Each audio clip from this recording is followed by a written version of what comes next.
Hi guys, it's Anupama. Welcome back to my channel crackboard 1819।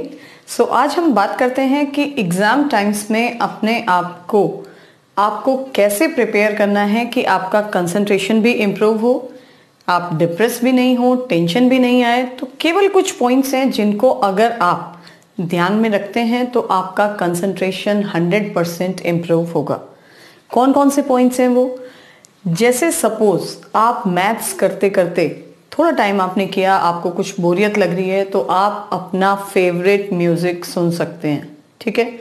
लेकिन ऐसा नहीं है कि इतना फास्ट म्यूजिक आप चलाएं कि जिसमें आप म्यूजिक में ही खो जाएं और क्वेश्चंस आप नहीं कर पाएं। आपने वो म्यूजिक ऑन करना है कि जिस म्यूजिक को सुनते सुनते आप क्वेश्चंस भी कर पाएं, क्योंकि मैथ्स ऐसा सब्जेक्ट है कि जब आप उसमें सपोज आप अपना कोई भी फेवरेट सॉन्ग सुन रहे हैं तो आपकी स्पीड ऑटोमेटिक इम्प्रूव होगी।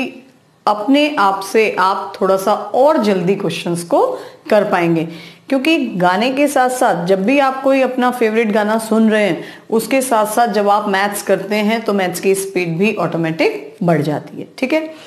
दूसरा क्या है कि सपोज आपको कोई क्वेश्चन नहीं आ पा रहा है, आपने ऐसा बिल्कुल नहीं सोचना है कि ये तो मेरे बस का ही नहीं है, ये तो मुझसे होगा ही नहीं, अब ये मेरे से नहीं होने वाला और इसमें तो मैं फेल हो जाऊंगा या हो जाऊंगी। आपने ऐसा सोचना है कि ऐसी कोई चीज़ नहीं है जिसको मैं नहीं कर पाऊंगा।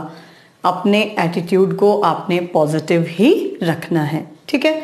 तो ऐसा कुछ भी नहीं होता है कि कोई चीज़ हम नहीं कर पाएं। जब हम किसी चीज़ को करने के बारे में सोचते हैं, अगर हम सोच में ही उसको ऐसा सोच लें, सोच ही अपनी नेगेटिव रखेंगे कि अब ये मेरे बस का नहीं है, तो वो ऑब्वियस है कि आपके बस में नहीं होगा। लेकिन अगर किसी चीज़ को आपको लगता है कि नहीं मुझे करना है, मुझे तो ये बिल्कुल सीखना ही है, तो ऐसी कोई चीज़ नहीं है कि जो आपको नहीं आ पाएगी। बी पॉजिटिव ऑलवेज, ठीक है। थोड़ी सी टेंशन होना ज़रूरी है, थोड़ा सा डिप्रेशन होना भी ज़रूरी है, because there is no creation without irritation. यानी इरिटेट होना ज़रूरी है, because your exams is so near. बहुत पास हैं आपके एग्जाम्स, बहुत ज़्यादा टाइम नहीं है, तो डिप्रेशन होना भी ज़रूरी है। लेकिन ऐसा नहीं कि डिप्रेशन में आप इतना आ जाएं कि आप पढ़ाई ही नहीं कर पाएं, ठीक। तो अगर आपको थोड़ा बहुत इरिटेशन होता है तो वो आपके लिए ज़रूरी है। जैसे सपोज आप किसी चीज़ को करते हैं और इरिटेट होते हैं तो फिर आपको और ज़्यादा एनर्जी के साथ उसको आप दोबारा से कर पाते हैं। सपोज आपने, अब एक पॉइंट हमने यहाँ पे लिखा है डू योर स्टडी स्मार्टली। इसका मतलब क्या है? अब आपके पास इतना टाइम बिल्कुल नहीं है कि आप चैप्टर पूरा एक एक क्वेश्चन उसका ट्राई करें, लिख के करें, क्योंकि अगर सीरियसली कह रहे हैं कि अगर आप एक एक क्वेश्चन बुक का करने बैठेंगे और प्लस प्रैक्टिस मटेरियल भी करेंगे तो कम से कम 3 महीने आपको चाहिए एक सब्जेक्ट को कंप्लीट करने के लिए। तो अब आपने स्मार्टली वर्क करना है, यानी जो भी चैप्टर आपने करना है उसके मेन फॉर्मूले, मेन बेसिक्स करें, और फिर जिन जिन क्वेश्चंस में आप थोड़ा भी अटके हैं उन क्वेश्चंस को आप केवल ट्राई करें, और बाकी जो केवल प्रैक्टिस सैंपल पेपर्स हैं उनको अब आपने कंप्लीट करना है। सपोज जो भी क्वेश्चंस आप करें, ऐसा नहीं कि पहले उसका सॉल्यूशन देख लें। जब आप सॉल्यूशन देख लेंगे तो हर क्वेश्चन आपके लिए इजी होगा, लेकिन जब तक आप सॉल्यूशन नहीं देखते हैं पहले उसको खुद से ट्राई करें।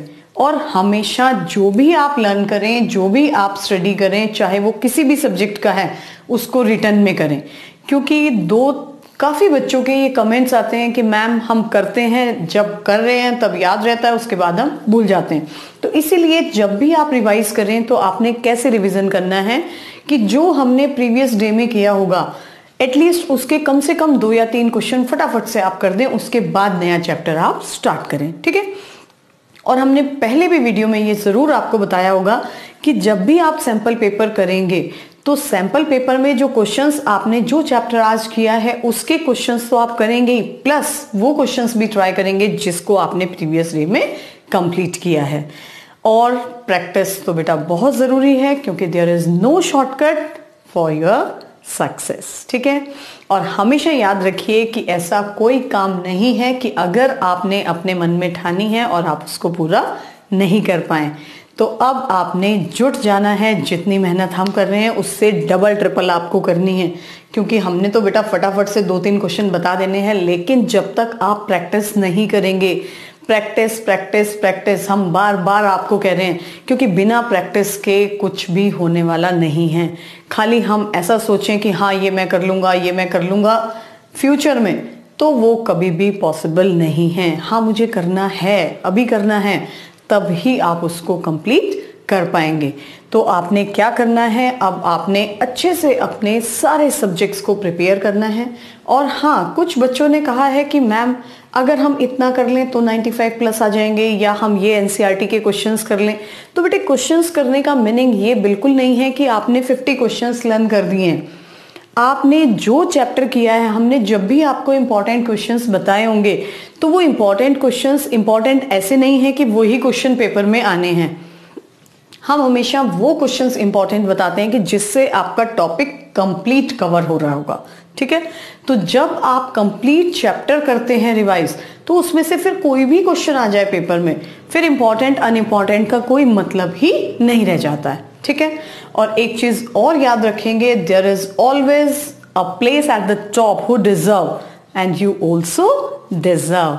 सो keep practising and best wishes for your board exams. So like, share और सब्सक्राइब करना बिल्कुल नहीं भूलिएगा, and keep watching. Bye bye, thank you.